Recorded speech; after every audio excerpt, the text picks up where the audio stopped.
Hello student. तो आज string efficiency से रिलेटेड न्यूमेरिकल डिस्कस करने वाले हैं। तो न्यूमेरिकल रीड कर लेते हैं सबसे पहले कि एक आपका 33 केवी का ओवरहेड ट्रांसमिशन लाइन है और यहाँ पर जो आपके स्ट्रिंग्स दिए हुए हैं उसकी नंबर्स क्या हैं, 3 यूनिट्स आपकी दी हुई है, राइट।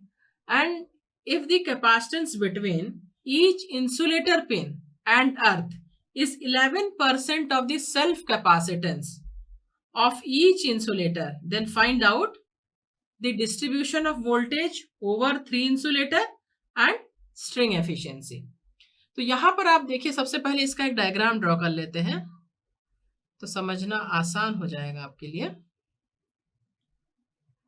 यहां पर कितने इंसुलेटर डिस्क हैं? 3 इंसुलेटर के डिस्क हैं, ठीक है ना। सो यहां पर ड्रॉ कर लें, ये आपका क्या है, शंट कैपेसिटेंस और ये आपका सेल्फ कैपेसिटेंस, ठीक है ना, म्यूचुअल। तो ये यहां पर इस तरीके से 3 डिस्क मैंने यहाँ पे ड्रॉ कर दिए, राइट। और ये आपका क्या है, लाइन है, ये आपका क्या है, लाइन है, ठीक है ना। और इसको C के साथ में और इसको सपोज C1 के साथ में, शंट को यहाँ पर C1 के साथ में रिप्रेजेंट कर दिया। वोल्टेजेस जो होंगे यहाँ पे that is V1, V2 and this is V3, ठीक है। सो यहाँ पर करंट का डिस्ट्रीब्यूशन सबसे पहले देख लेते हैं कि करंट का डिस्ट्रीब्यूशन क्या है। सो यहाँ पर हम लोग ने यहाँ पर ऐसा लिख दिया कि ये सपोज क्या है, I3 है and this is small I3, this is capital I2, small I2, I1 and cap small I1, ठीक है। और कुछ नोट्स आप यहाँ पे डिफाइन कर दीजिए for the simplification. Suppose this is P, this is Q and this is suppose R। PQR यहाँ पर हमने नोड ले लिया है। तो ये आपका स्ट्रक्चर है जहां पर आपके 3 यूनिट्स हैं, राइट। और तीनों यूनिट के अक्रॉस आपको क्या है, वोल्टेज डिस्ट्रीब्यूशन फाइंड आउट करना है और स्ट्रिंग एफिशिएंसी पता करनी है। तो स्ट्रिंग एफिशिएंसी पता करने के लिए आपको क्या मालूम है कि आपको वोल्टेज डिस्ट्रीब्यूशन मालूम होना चाहिए, ठीक है। तो यहां पर सबसे पहले अगर मैं इस नोड की बात करूं, ठीक है ना, नोड P1 की अगर मैं बात करूं तो यहां पर आप KCL अप्लाई करिए। सो यहां पर आप लिखिए eight node P। Node P की अगर मैं बात करूं तो करंट क्या है, यहाँ पे I2 है and this is equals to small I1 plus capital of I1, clear. So यहां पर आपको मालूम है कि जो आपका जो कैपेसिटेंस के थ्रू जो करंट होगा that is equals to voltage divided by capacitive reactance, ठीक है। तो हम इसको क्या लिख सकते हैं, VC upon 1 upon omega C, मतलब 2 पाई FC, या फिर हम इसको क्या लिख सकते हैं, 2 पाई FC VC। ये हम लोग इस तरीके से लिख सकते हैं। तो इसी का हमें यूज करना है यहाँ पर करंट की वैल्यू लिखने के लिए, राइट। तो हम यहाँ पर हम 2 पाई F लिखें या ओमेगा लिखें, both are same same thing. तो हमें सबसे पहले I2 लिखना है। तो I2 में क्या है, कैपेसिटेंस क्या है, C है, वोल्टेज आपका V2 है। तो हम यहाँ पर क्या लिख लें, 2 पाई F C, और वोल्टेज क्या है आपका, V2 है। सिमिलरली अगर हम I1 की बात करें तो यहाँ पर क्या हो जाएगा, 2 पाई F C1 है, यहाँ पर रिप्रेजेंटेशन आपका C1 है, वोल्टेज क्या है आपका V1 है, प्लस 2 पाई F C V1, ठीक है। ये चीज हो गई आपकी। अब यहां पर आपको क्या दिया हुआ है, C1 और C का जो रेशियो है दैट इज K, ठीक है ना।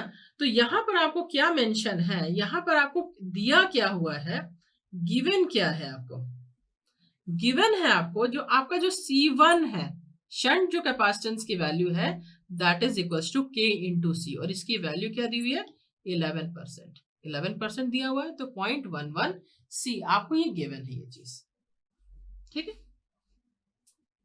अब हम इसका यूज करके हम इसको सॉल्व करेंगे। यहां पर हम क्या लिख सकते हैं, V2 इज इक्वल्स टू हम यहां पर क्या लिखेंगे, C1 अपॉन C की वैल्यू क्या है, K है। तो C1 की जगह हम क्या लिख सकते हैं, CK लिख सकते हैं यहाँ पे। तो ये आपका हो जाएगा, यहाँ पर इस जगह पर हम क्या लिख दें, यहाँ पे CK लिख दें, ठीक है। CK V1 और यहाँ पर क्या है, CV1 है। तो हम V1 यहाँ से कॉमन ले लें तो यहाँ पर आपका क्या बच जाएगा यहाँ पे, और C के साथ में C आपका क्या है, कैंसिल आउट हो जाएगा।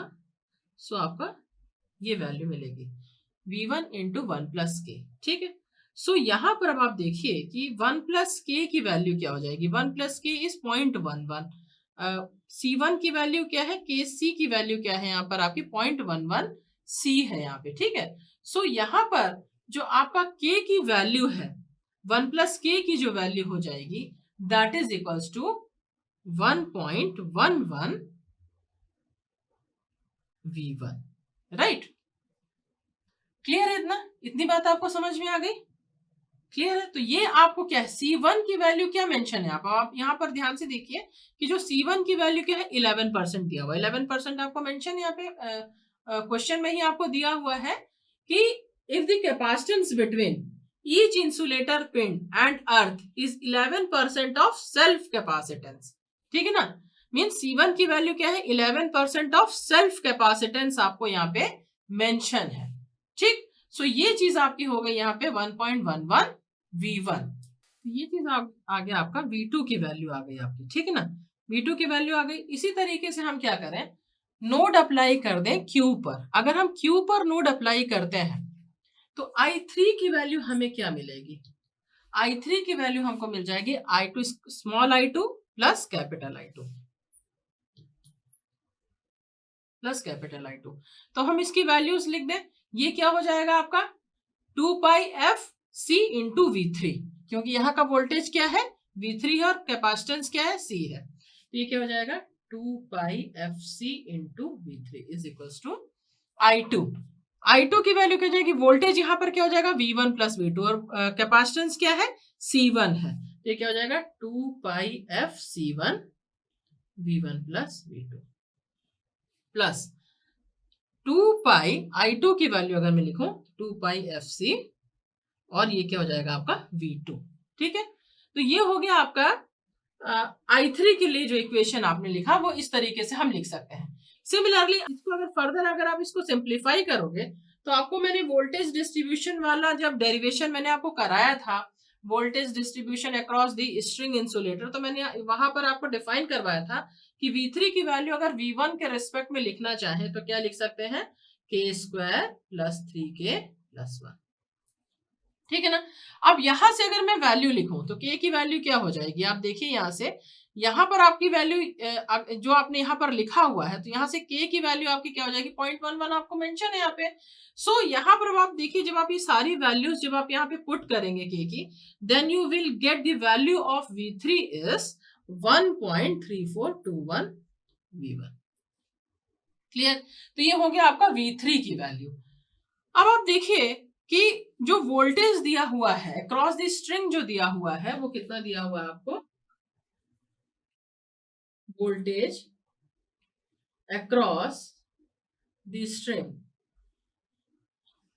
That is now given by V upon root 3 और V कितना दिया हुआ है 33, so this is 33 divided by root 3 kV। ठीक है, सो ये जो आपका वोल्टेज दिया हुआ है ये स्ट्रिंग के अक्रॉस का वोल्टेज है, means this voltage is equals to V1 plus V2 plus V3, total voltage के बराबर है, राइट। अब अगर हम इसको सॉल्व करें then you will find out 19.052। ठीक है, जो इसकी वैल्यू आएगी दैट इज 19.052।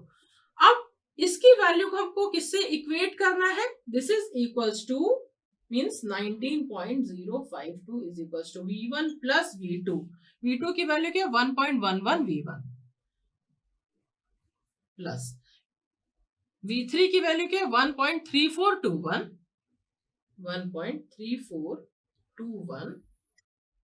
V1। ठीक है, ये हो गया आपका यहाँ से।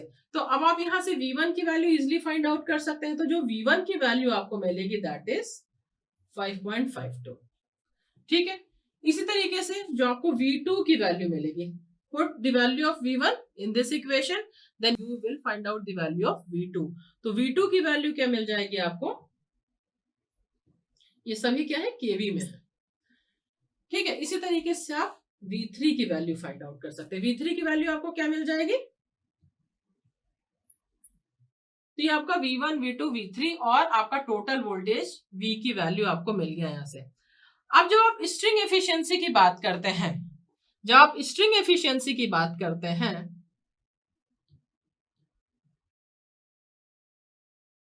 तो क्या हो जाएगा, टोटल वोल्टेज।